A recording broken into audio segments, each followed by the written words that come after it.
and go ahead. Okay, our mission. Helping Parents Heal is a nonprofit organization dedicated to assisting bereaved parents to become shining light parents by providing support and resources to aid in the healing process. We go a step beyond other groups by allowing the open discussion of spiritual experiences and evidence for the afterlife in a non-dogmatic way. Affiliate groups welcome everyone, regardless of religious or non-religious background, and allow for open dialogue. Attendance today at this meeting is voluntary, and we are here for the benefit of learning from and sharing with other parents whose child has passed away. It is understood that our discussions are intended to be confidential and not designed to replace traditional therapy or spiritual counseling. Helping Parents Heal offers a wide variety of speakers to allow parents to be informed about many possible ways to heal, to connect with their children, and to learn about the afterlife. The views expressed by our guests do not necessarily reflect those of Helping Parents Heal, and we ask that you take from their presentations whatever may benefit you personally. Welcome, everyone. Yes, welcome. And I'll go ahead and introduce Rob and then have him get started. So again, he's someone who's been a supporter of Helping Parents Heal from the very beginning. He's also a friend of Mark Ireland's, who I believe will be here this evening. Rob Schwartz is a hypnotist who offers Between Lives Soul Regressions, BLSRs, to help people heal and understand their life plan. In a BLSR, you can speak directly with the Council of Elders, wise, loving, and highly evolved beings who can tell you what you plan for your current lifetime and why, how well you're fulfilling your plan, and how you may better fulfill your plan. Rob's first book, Your Soul's Plan, Discovering the Real Meaning of the Life You Planned Before You Were Born, explores the pre-birth planning of physical illness, having disabled children, deafness, blindness, drug addiction, alcoholism, the death of a loved one, and accidents. His second book, Your Soul's Gift, The Healing Power of the Life You Planned Before You Were Born, explores the pre-birth planning of spiritual awakening, miscarriage, abortion, suicide, caregiving, sexuality, adoption, having pets, poverty, mental illness, and other life challenges and experiences. Rob's books have been translated into 25 languages. He teaches internationally on the subject of pre-birth planning at such venues as the United Nations, Kripalu, 1440 Multiversity, and Hollyhock. For more information, visit Robert online at www.yoursoulsplan.com or write to him directly at rob.schwartz@yoursoulsplan.com, and I'll be putting that into the chat box. But without further ado, please join me in welcoming Rob Schwartz. Well, thank you, Elizabeth. It's a pleasure to be here. I am a big supporter of Helping Parents Heal. Whenever I have a client who has lost a child, I always refer them to your group with the highest possible recommendation. What I would like to talk about tonight is the topic of suicide, and in particular, losing a child to suicide. I know that there are many in Helping Parents Heal who have lost a child to suicide. There's an entire chapter about the pre-birth planning of suicide in my second book, Your Soul's Gift. For those of you who are not familiar with my work, what I did in Your Soul's Plan and Your Soul's Gift is that I interviewed people about a common life challenge. And it's all the most common things we face here: physical illness, mental illness, alcoholism, drug addiction, the other things that Elizabeth listed in the introduction, including suicide. And then the person who I was speaking with had 1, 2, or sometimes 3 sessions with very gifted mediums and channels who in one way or another could find out what somebody planned before they were born and why they made those plans. Now, people sometimes ask me, you're a hypnotist, you do these Between Lives regressions in which people can find out what they planned before they were born. Why are the books based on sessions with mediums and channels and not your hypnosis sessions? There's an easy answer to that question, which is I was not a hypnotist at the time I wrote the books. But after Your Soul's Gift came out, that's when I found out about Michael Newton's work, took the training to be able to offer this kind of hypnosis. But in the books, we find out about people's pre-birth plans by working with mediums and channels. So I want to read to you quite a bit from this chapter, because I think you actually have to hear the words that came through in the channeling sessions to really understand what's happening here. To give you the background of the chapter, the woman I'm speaking with is an American woman named Carolyn.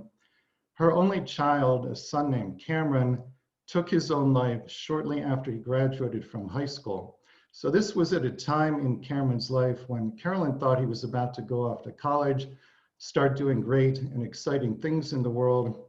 And she came home one day and found that he had actually hung himself from a rafter in her home.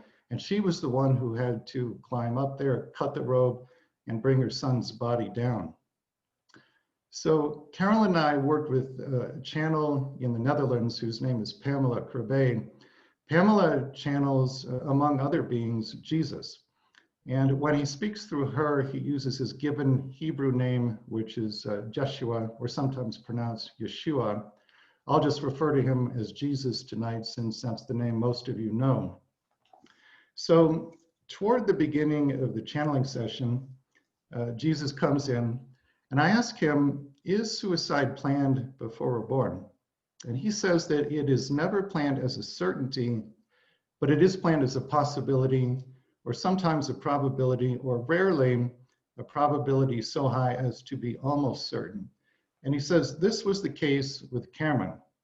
Cameron was bringing back into body unhealed energies from past lives for the purpose of healing them. And it was foreseen in Cameron's pre-birth planning session that he was doing this to such an extent that it would cause severe depression and anxiety and make a suicide highly, highly likely.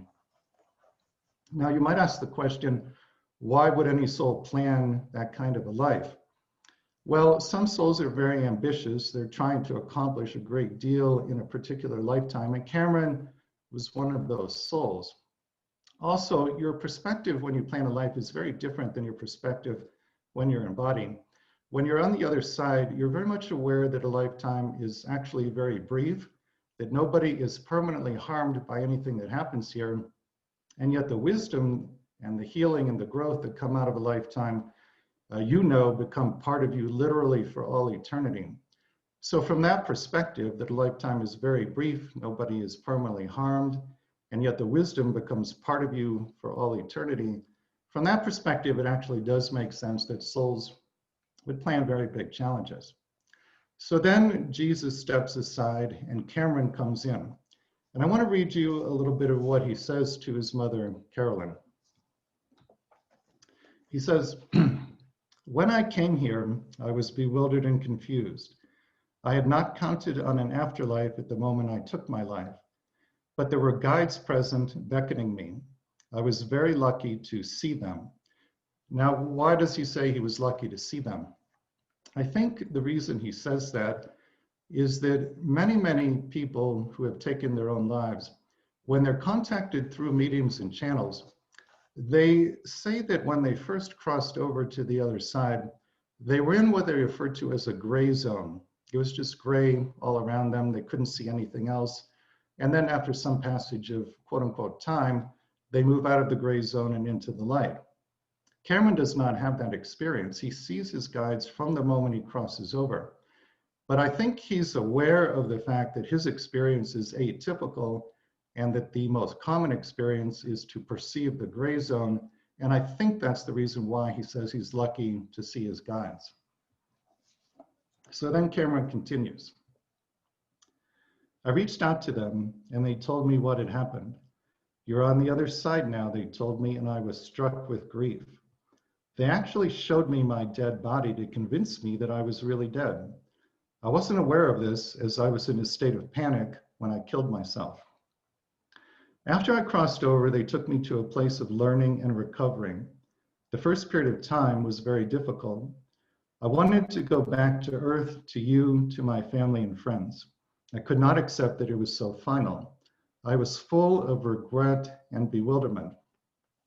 Now you might ask the question here, if it was foreseen in Cameron's pre-birth planning session that a suicide was highly likely, then why is he full of regret and bewilderment?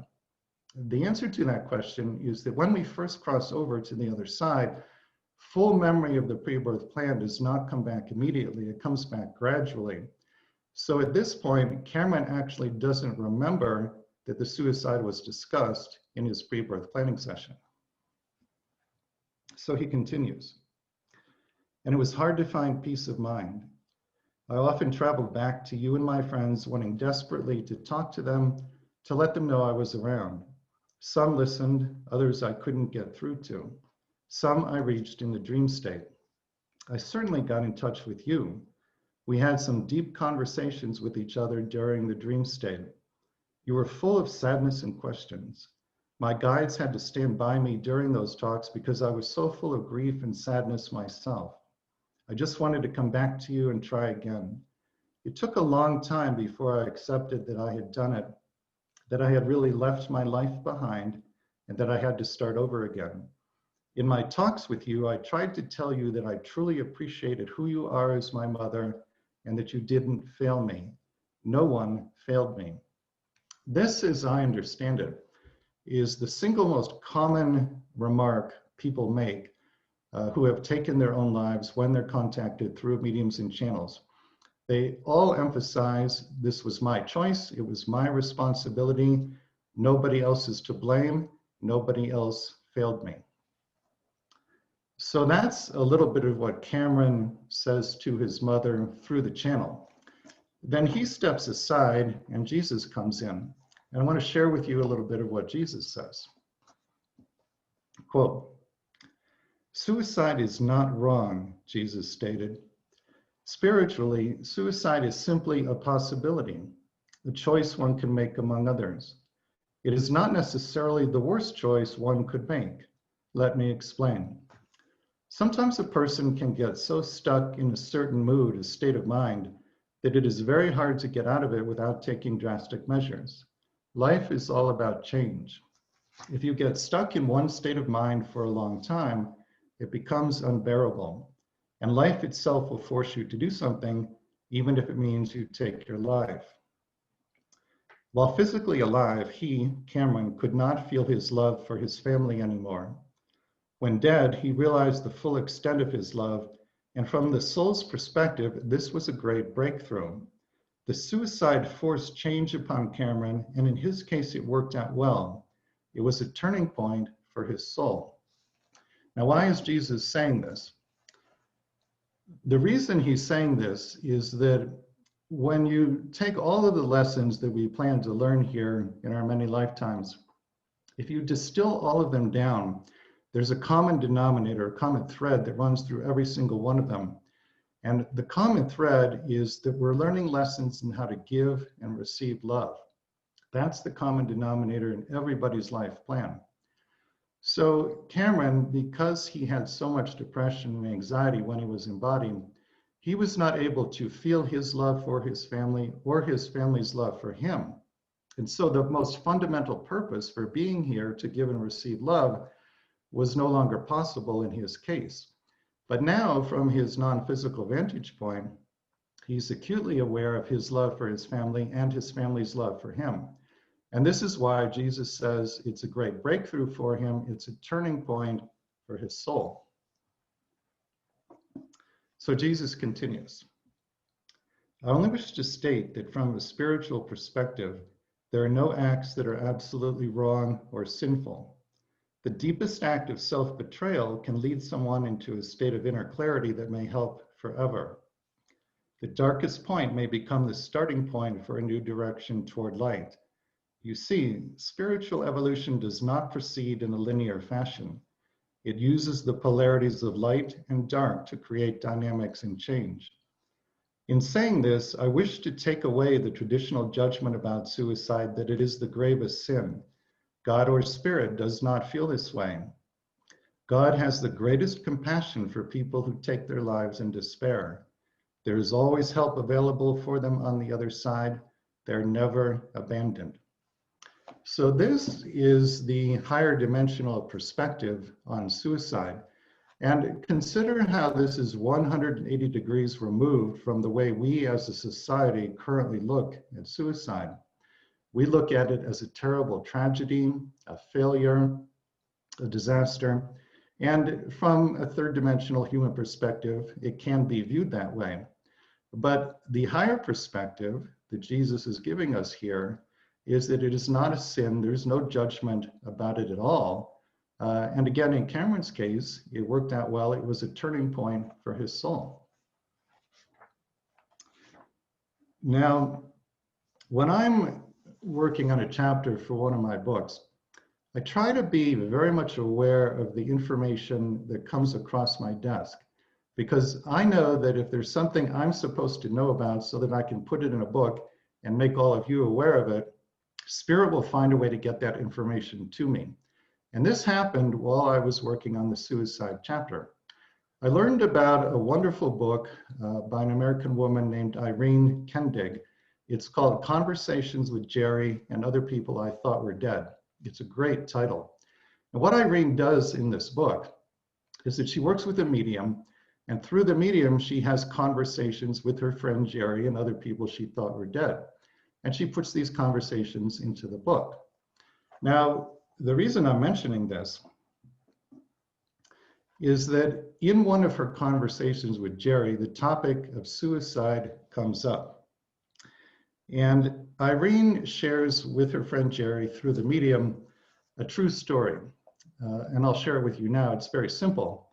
It's a story of a brother and sister named Dan and Denise. And the story is that Dan and Denise made plans to meet for dinner one night. And then shortly before they were supposed to meet for dinner, Denise called her brother Dan and canceled. Then during the time at which they would have been at dinner, Dan suicided. He took his own life. So now his sister Denise blames herself for her brother's death. She believes that if she just hadn't canceled their dinner plans, her brother would still be alive. So Irene shares this true story with her friend Jerry through the medium. And listen to what Jerry says in response, because this is quite remarkable. Quote, "Even if she had dinner with him, Dan still would have had to be willing to create an opening in order for her to have made a difference. If he'd been willing to create an opening, someone, in this case Denise, would have stepped in. And even if she hadn't, someone else would have. Something as simple as a smile or kind word from someone would have made the difference. Everything is orchestrated. If Dan had needed someone's assistance to guide him in a new direction, someone would have been there. There is always a response to our needs. Had he been open to such a change, the universe would have responded to that opening." Now, I don't know what your reaction is to that, but when I read this, the implication of it struck me like a lightning bolt. So I took this into the channeling session with Jesus. I shared it with him just as I've shared it with you now. And then I said to him, quote, "This story seems to suggest that every suicide that could have been prevented was prevented. Is that true? If it is, this awareness would do wonders to relieve the guilt people feel at not preventing a suicide." And Jesus responds, quote, "All suicides preventable by outside forces were indeed prevented." I'll read it again. "All suicides preventable by outside forces were indeed prevented."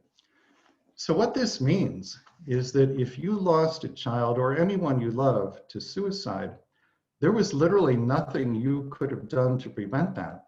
Because if that person had the slightest openness or willingness to change their mind, Spirit would know, and Spirit would stage an intervention.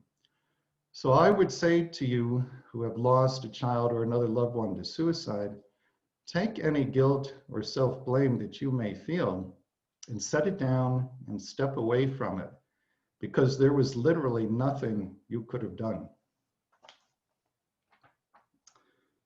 So let me share with you just a little bit more of what Jesus has to say. I asked him toward the end of the channeling session, please speak to those who are contemplating suicide. And he says, quote, "It is a choice one can make. In an enlightened society, people with suicide plans would be permitted to talk with a counselor who would consider this option with them. By allowing it to come into the open and by not immediately rejecting it, the therapist could create a sense of liberation in them, which might help them paradoxically to release the suicidal thoughts and consider other options. When something is forbidden, it has a particular attraction. If suicide is completely taboo, then those who suffer from depression will be drawn to it, and they will feel even more depressed because of that attraction. If those who are drawn to suicide are asked openly about how and why they would wish to end their lives, there is a release of the pressure." So here again, he's presenting a viewpoint that is 180 degrees removed from where we are currently at as a society. We are not at a point where, certainly not the average therapist, is going to talk with a suicidal person about suicide as a viable option. Legally, obviously, there would be issues, and even if putting those aside, the average therapist is not going to want to do that. They won't believe that it's a good thing to do. But here Jesus is telling us, in an enlightened society, this is exactly what would happen. The therapist would talk with the suicidal person about suicide as a viable option because it diffuses the attraction and paradoxically makes it less likely that the person will actually take their own lives. I think we are a long way as a society from handling suicidal people in that manner, but this is something to really think about. So that's what I wanted to share with you from the suicide chapter. Let me talk briefly about a couple other topics and then I'll take questions. In the introduction, Elizabeth mentioned something called a Between Lives Soul Regression. For those of you who are familiar with Michael Newton's work, it's the same thing as a life between lives regression or an LBL. This is a form of hypnosis in which you can find out what you planned, why you made those plans, how you're doing in terms of fulfilling your plan, and how you can better fulfill your plan. Basically, what happens in a Between Lives regression, we start with some preliminary steps to help you relax physically and then mentally, and then I guide you into a past life. It's almost always a past life that had a big impact on the plan for the current lifetime. You experience several different scenes in the past life, the last of which is the death scene. Your consciousness leaves the body in the death scene in the past life and crosses back over to the other side, which I realize sounds a little bit ominous, but there's actually nothing to it. It's very safe and easy, and probably all of you have done it thousands of times already. When you get to the other side, most people are greeted by a spirit guide, although it could be an angel, a master, or a loved one. You talk with whoever greets you briefly about why you were shown that past life, and then that being escorts you to your council of elders. The council knows everything about you, not just the plan for your current lifetime, but also every past life you've had. They can answer literally any question you put to them, assuming it's for your highest good to know the answer, of course. So people will come out of a Between Lives regression and they'll say things like, I have no more questions about my life. They answered every single one of them. People also comment frequently about the great unconditional love they feel coming from the council and total non-judgment as well. So they will say things like, I could tell that the council knew literally everything about me, including all the bad things I've done in my life, and yet they had no judgment of me and they loved me completely anyway. That's what the other side is like. But when we come into body, we forget that the other side is like that. And so for most people, this kind of complete non-judgment and unconditional love, it's the first time they've had that experience since coming into body. And it's really a beautiful and profound reminder of what life on the other side is like. That's a little bit about the Between Lives regression. Also want to mention just briefly, I have a workshop based upon my books. The next workshop actually starts tomorrow, if anybody doesn't have plans for the weekend. We do 4 things in the workshop. I give a talk about pre-birth planning and why we plan our challenges before we're born. Then we do something called the Divine Virtues exercise. This gives you insight into the qualities you're working on in this lifetime, which is one of the main reasons why you planned your biggest challenges. Some people already know that intuitively, but if you don't have that information, that's really valuable information to have, because then you can work on cultivating those virtues in a much more conscious manner. And then we do 2 group hypnotic regressions. One is to contact a loved one or more than one loved one on the other side. And on the second day of the workshop, we do a group Between Lives Soul Regression, the same kind of session offered privately, but we do it as a group.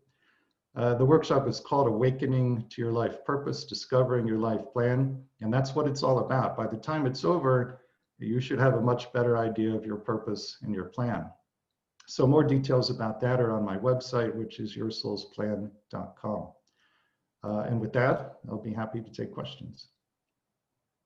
Thank you so much. Oh my goodness, that was so much information in a very short amount of time. And I want to first just maybe expand on something that you were saying, which is that any child who has taken their life by suicide that was supposed to be what was going to happen, taking away any guilt from any parent, which is one of the things that we believe. We believe that everything that has happened to our children was supposed to happen. Maybe not exactly at that same time. Maybe a child who transitioned by suicide was supposed to be in a car accident or vice versa, but that the exit points are fixed. Is this something that, and actually we understand this from what you have been telling us. Would you say that other children, for instance, those who pass from an overdose or those who pass in an accident, those are also things that were supposed to happen as well? Those are things that are set up in the pre-birth planning session, but you have to understand when we talk about something being planned, almost all the time it means planned as a potential, not as a certainty. There are a small number of things that are planned as certainties. For example, let's say you plan to be born with a physical handicap that can't be treated by medical science in the time period in which you're going to incarnate, which is something you would know before coming into body. Then, short of what we call a miracle, you will have that physical handicap for that lifetime. Or your choice of parents. Obviously, once you're born, you can't change that. Your parents are who they are. So there are a small number of things like that that are set in stone. Everything else is set up as a potential. And whether or not it actualizes, whether or not it becomes a reality, depends upon your free will decisions. And basically the way it all plays out is that you will call to yourself, you will actualize the potentials that you need for the growth and learning you came to do, and also the people around you need for their growth and learning. That's essentially what is meant by the word planned. Okay, wonderful. I was also wondering, are things like depression and PTSD planned? This is a question from one of the parents. Where does mental illness that results in suicide fit into this whole plan? In my second book, Your Soul's Gift, there's an entire chapter about the pre-birth planning of mental illness. The story there is a woman who has several forms of mental illness, one of which is a very unusual form of psychosis that started when she was quite young and continued well into adulthood, in which when she was asleep at night, if she had a nightmare, let's say she dreamt of a monster, for example, when she woke up in the morning, the nightmare would appear to her to continue. So she would wake up and the monster that was in her dream would seem to her to be actually in the room with her. As you can imagine, this was an absolutely terrifying experience for her, and it went on for decades, well into her 40s. When we did the channeling sessions with Spirit and asked what's going on here, basically what we were told is that she has parallel selves in parallel dimensions and is processing unhealed energies on their behalf, and it's manifesting in these forms of mental illness. But the healing that she is creating for herself is transmitted to the parallel selves in the parallel dimensions. So it's really a story of profound healing, not only for her, but for the parallel selves in the other dimensions. coming back to the original question, are things like depression and PTSD planned? They are, in the sense that they're usually foreseen as sequelae to whatever else is being planned. So for example, you might plan to be born into an extremely abusive family, and it's foreseen that this is going to lead to depression or possibly PTSD as well. And so you might say something in the pre-birth planning session like, I understand that depression or PTSD may result from my experience with this family. If that happens, I'm willing to accept it and I will work with it for my own growth and learning. So it's not so much that we seek out suffering for it in its own right. It's not a masochistic kind of thing like that. It's that we plan quite courageously to take on enormous challenges for our own growth, for our own learning, for our own healing. And we are willing to work with the things that result from going through those challenges. That's very interesting. Allison is asking if suicide is part of the child's plan or our plan, or maybe is it both? Could you tell us about that? Well, the only story of suicide that I researched for the books is the one I just shared with you. So my knowledge is confined to that one story. But in Cameron's pre-birth planning session, it's discussed. I mean, his mother knows that this is highly likely. He himself is informed that a suicide is highly likely. Every significant person who's going to be in his life knows that this is highly likely to happen. And everyone agrees to it for their own purposes, for their own growth and learning. Again, it's a perspective that if you haven't heard about pre-birth planning before, it's hard to wrap your mind around it at first because it's so different than the perspective we have once we're in body. But I'll repeat what I said earlier. When you're on the other side, you know that a lifetime is very brief. Nobody is permanently harmed by anything that happens here. And yet the wisdom becomes part of you literally for all eternity. And from that perspective, souls are willing to take on very big challenges. Wonderful. I have a question that's fairly deep from Sandra, and I think it's interesting. A thought of reincarnation, and maybe you can help with this. 50,000 years ago, there weren't even 1 million people on this planet. 10,000 years ago, there were maybe 2 million people. Now there are 5 to 6 million people. If we all have our unique soul, where do they come from? Are we a fraction of the people we know? How does this work?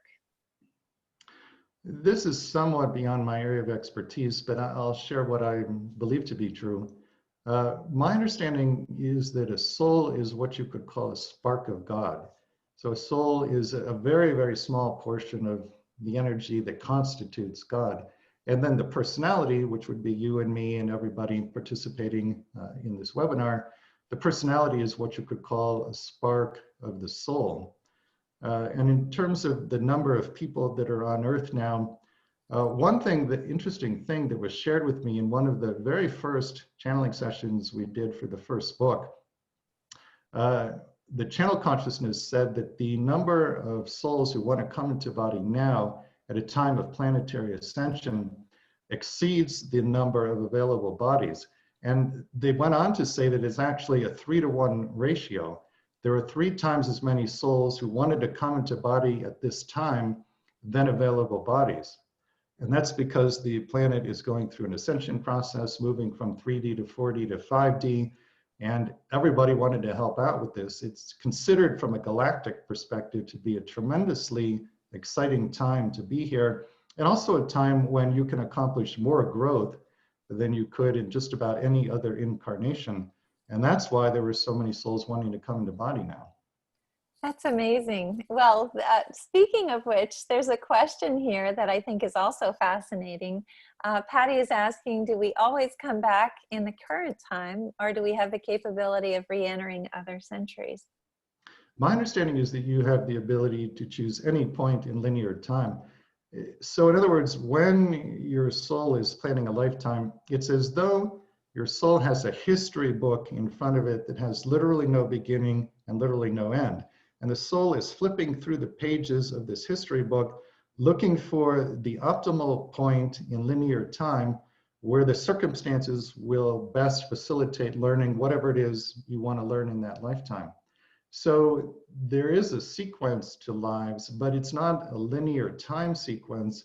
From a linear time perspective, you could have a lifetime back in the 1700s, and then another one in the year 2400, and then another one right now, and it just keeps going like that in all kinds of different time periods. This is really fascinating. So Nicole is asking, and this is kind of specific, but it could be expanded to other children as well.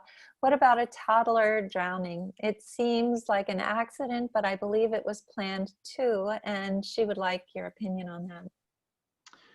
I don't think that what I'm about to say explains all instances of that kind of thing happening, but I know that in a large percentage of the time, it's a young soul that has not had many incarnations on Earth and basically just wants to dip a toe in the water, so to speak, be here very briefly to find out what it's like to be in a body on Earth.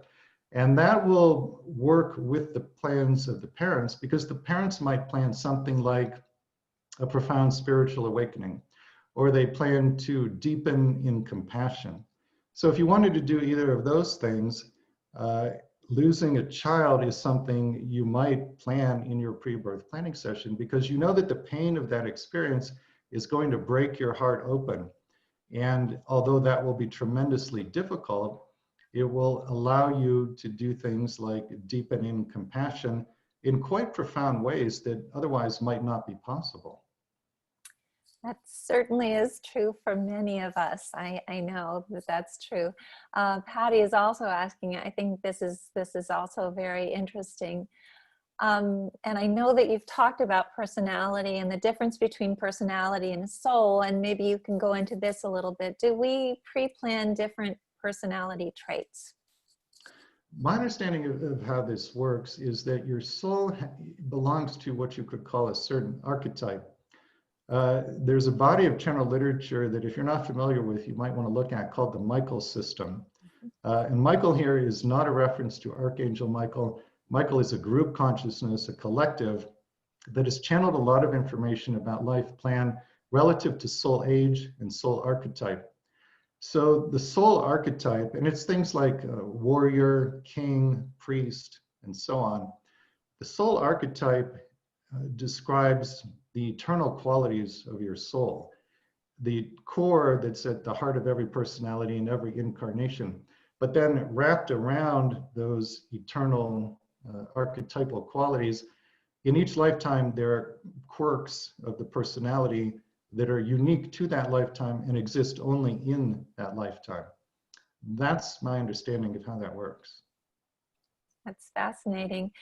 We have a question from Heidi, and she's asking if you've done a past life regression on yourself, and if maybe you could share some of that with us. Is that a possibility? I have not done a past life regression on myself, but as part of the training, I did do a past life regression and also a between lives regression. The past life regression was unremarkable, and so there's really nothing to talk about there. But in the between lives regression, it was very interesting. It was conducted in a hotel room. I was lying flat on the hotel bed. The person who was leading the regression was in a chair next to the bed. And then there were several observers in the room, one of whom was a woman who had clairvoyant abilities. So when we got to the point in the Between Lives regression in which I was supposed to go to the council, instead of going to the council, all I saw was a lot of light. There was just bright white light everywhere. And then the experience ended. So I came out of it and I was disappointed I didn't get to the council. And I said, you know, all I could see was all this bright light. I don't have any idea what happened. Well, the woman with clairvoyant abilities spoke up and she said, I can tell you what happened if you want to know. I said, yeah, please tell me. She said, well, when you got to the part where you saw all the white light, what I saw is that your spirit guides were in the room here. They formed a ring around the bed you were lying on. They were extending their arms and beaming light to you out of the palms of your hands, their hands. And that's why you saw all that light at that point. So I thought that was quite interesting. Wow, that is amazing. I guess that they were helping you to move forward and do what you need to do. Teresa is asking, do we know that council? Are they part of our soul group? The council is not part of your soul group because they're at a much higher vibration. They're much further along in the evolutionary process. What has been described to me is that they are at such a high level of evolution that it's almost incomprehensible to us what it means. But that's why they're the council. They're overseeing your experience here, and you want your experience here to be overseen by beings who are that highly evolved. Are they the same for different souls, or are there different councils for different souls? Is it just one council or several? What I see in my practice is that people have a wide variety of experiences with the council. They will see different numbers of beings on the council. They'll see them in different forms. Sometimes they're in humanoid form. Sometimes they're just sort of diffuse balls of light. Sometimes they're in a physical, well, not physical, but a non-humanoid body form that is unique, something they haven't seen before. Sometimes there are deceased loved ones who join the council just during the regression because they have something in particular to offer. Sometimes there are well-known, highly evolved beings who are on the council. A number of people see Jesus on their council. People have seen Archangel Michael, Saint Germain, other well-known names like that. But there's a lot of variability in what my clients describe. So fascinating. What is the difference between what you're doing in terms of your work and the Akashic records? Mary is asking. The Akashic record, as I understand it, is the complete non-physical record of every word, thought, and action relevant to the earth plane, including the pre-birth planning. And this is actually how some of the beings who are channeled in my books get information about the life plan of the person I'm interviewing. For example, in Your Soul's Gift, the second book, one of the channels is a woman named Barbara Brodsky. She channels an enlightened ascended master who uses the name Aaron, which was his name in his final incarnation. Aaron has access to the Akashic record. So he'll go into the Akashic record, retrieve the record of the person I'm interviewing for the book, and then he can answer any questions they have about their life plan. Akashic record reading is one very good way to find out what you planned before you were born. If you don't feel called to do hypnosis, that is a very good way to go. Tell me, how do we figure out what our soul's plan is?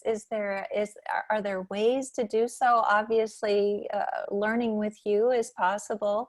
Are there other ways to figure out what our soul's plan is? There are a surprisingly large number of ways, and let me just list these right now so that you can take advantage of any that you'd like to pursue. You can work with mediums and channels who can access that kind of information. Again, that's what I did in my books. The Between Lives Soul Regression, I already talked about. Astrology, any good astrologer should be able to tell you quite a bit about what you planned before you were born. Numerology, you can work with the numerologist, but you don't really need to. Just get a basic book on numerology, do the calculations yourself. They're very easy to do. I did this when I first started down this path, and I was amazed at the accuracy and the specificity of the information that came from numerology. Palmistry, your life plan is encoded in your palm print, and there are people who know how to read that. You can find them by searching online. Iridology, the study of the structure of the iris in the human eye. Your life plan is encoded there as well. There are people who know how to read that. You can find them by searching online. Chinese face reading. The Chinese have figured out that your life plan is encoded in the structure of your face. Again, look for somebody online who knows how to do that. Akashic record reading, we've already talked about. Meditation is a good way to get an answer to any question. Speak out loud to your soul and guides before you start meditating, and then let your mind go blank.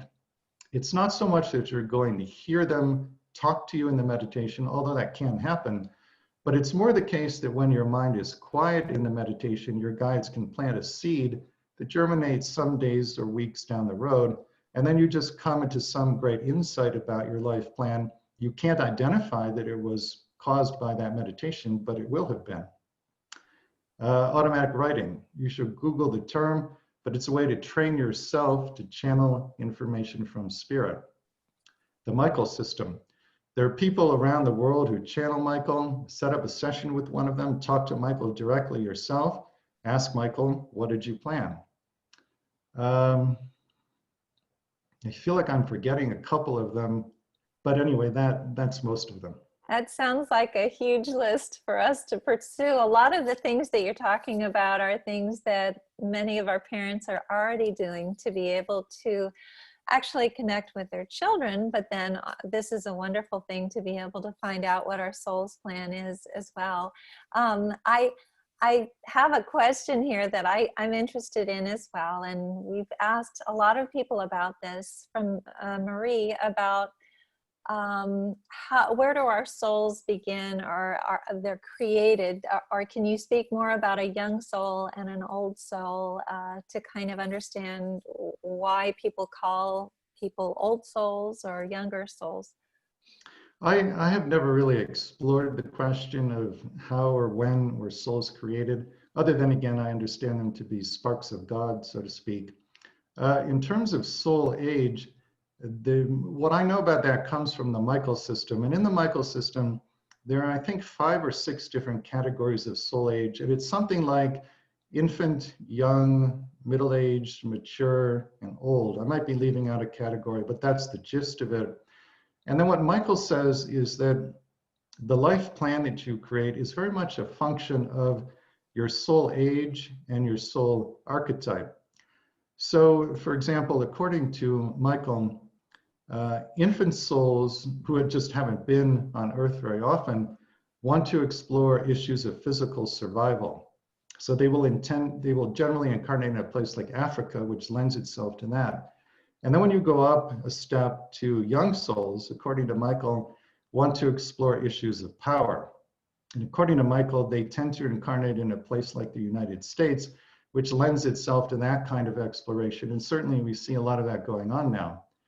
And then when you get up to mature and old, according to Michael, those souls want to explore relationships, psychological issues, and emotions. And they tend to incarnate in the Pacific Northwest, in certain countries, Poland, Switzerland, the Scandinavian countries. I'm not sure what the reason is for that. And then Michael says that, again, your particular plan is a function of your soul age, but also the soul archetype. So for example, a young king would plan to have power simply for the sake of having power.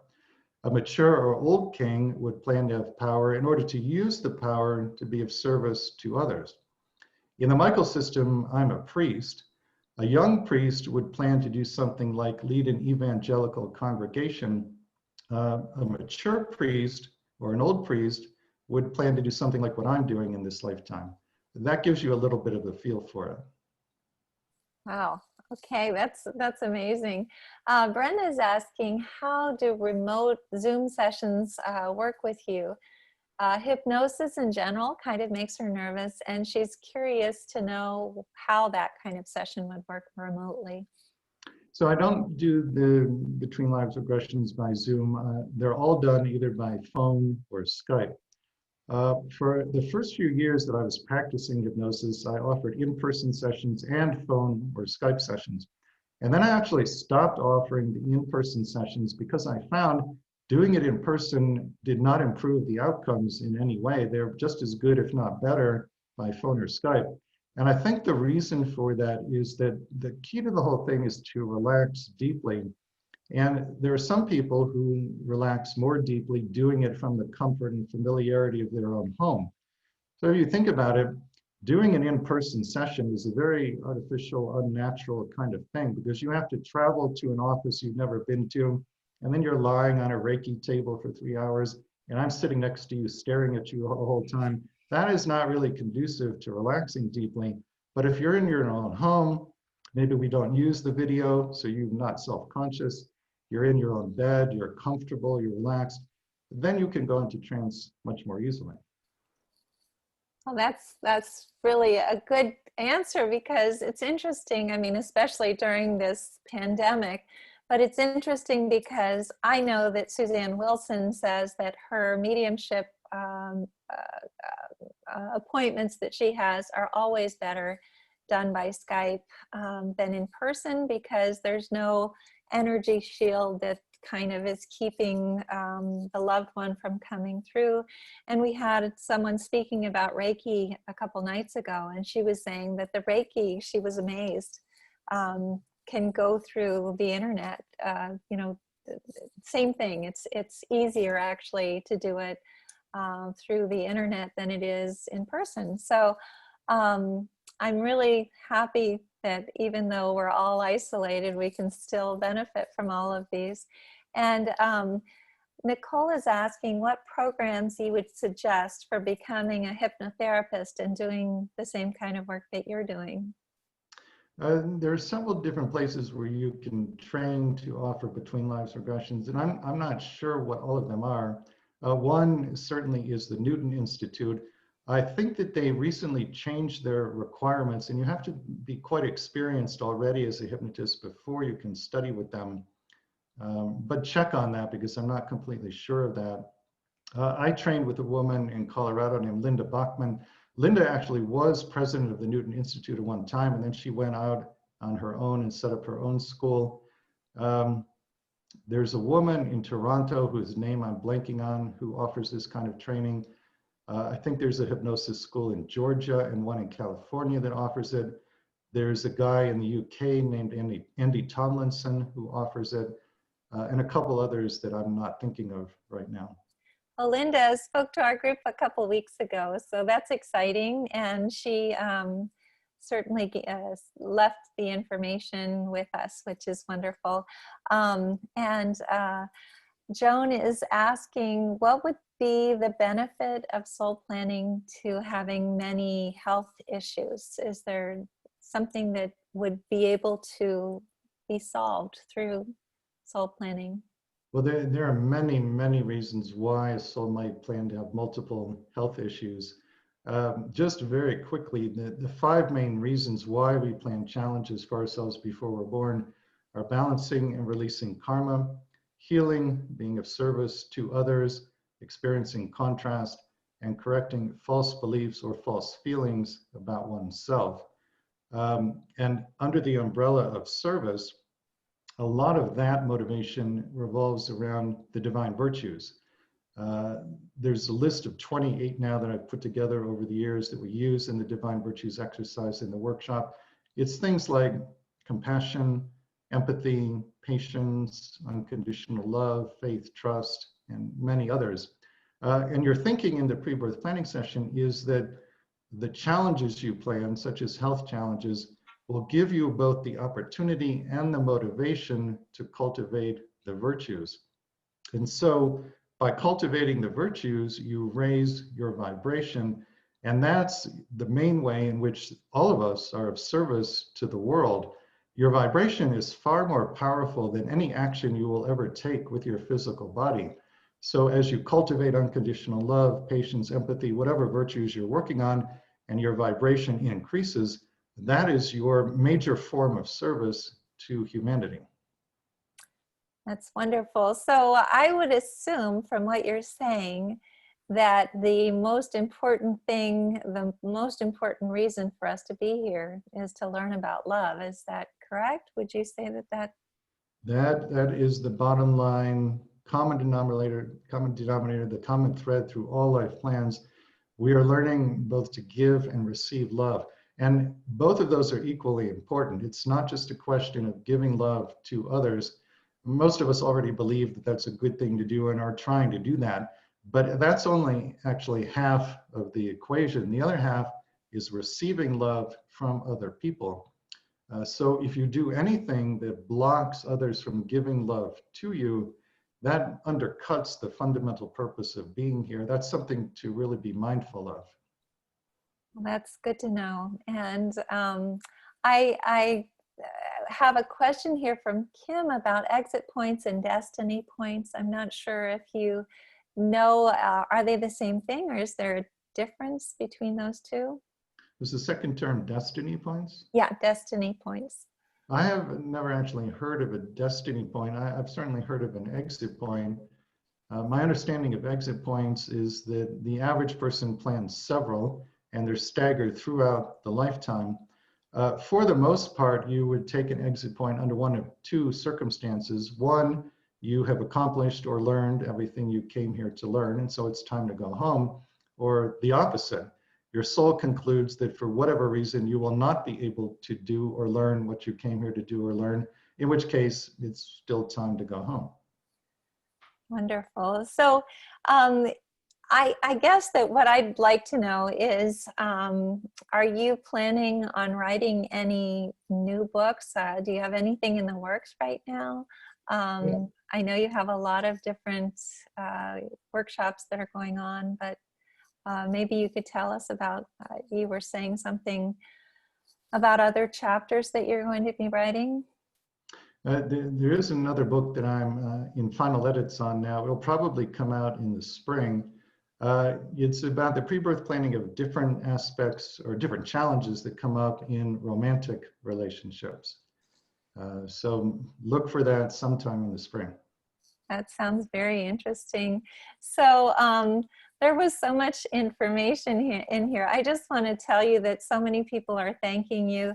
And also, Marie is saying she's going to have to watch this on replay. So much good information. Obviously, I'm really glad that we have this filmed so that everyone's going to be able to look back on this.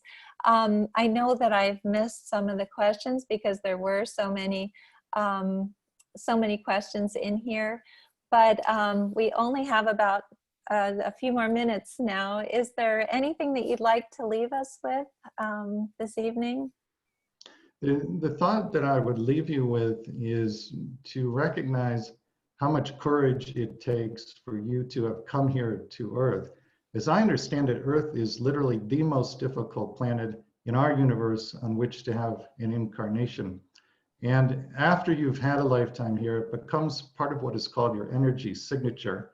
Your energy signature consists of a combination of your unique color and your unique sound. This is how other beings identify you in the non-physical names. They're not important the way they are here.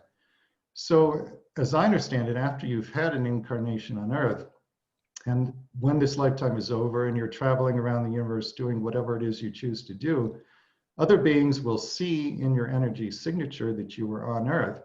And the reaction, as I understand it, is something along the lines of, you went to Earth? Oh. And they're tremendously impressed because they know how much courage it takes to come here. So I share this with you as a way of inviting you to recognize and honor the great courage it takes to have an incarnation on Earth. The fact that you are in a body on Earth automatically places you among the most courageous beings in the universe. So honor yourselves for having that kind of courage. That's beautiful. I have lots of people saying thank you so much. Doris is saying so excited about this weekend because she's going to be taking your course. Paula is saying thank you, Rob, amazing presentation. Teresa is saying Earth is rough. Janice is saying thank you for a most amazing presentation. Rhonda is saying what an awesome message. Valentina, absolutely amazing, thank you. Ana is saying muchas gracias. She's the head of our Spanish-speaking Helping Parents Heal. She's going to be taking your course. Heidi saying thank you. Nicole, love this so much. Helen saying thank you. I just want to say thank you myself. I know that you're incredibly busy right now, so the fact that you were able to fit this in for us is so wonderful. And before we sign off, we always ask everyone to unmute themselves and say goodbye and thank you. So if you all would like to do so, please do. And I thank you. So Thank you. Thank you. Thank you. Bye. Thank you. Very Have a well. lovely evening. Thank you so much. Thank Love your you. books. Thank you. thank Muchas you. gracias. Adorable. Thank you, Rob.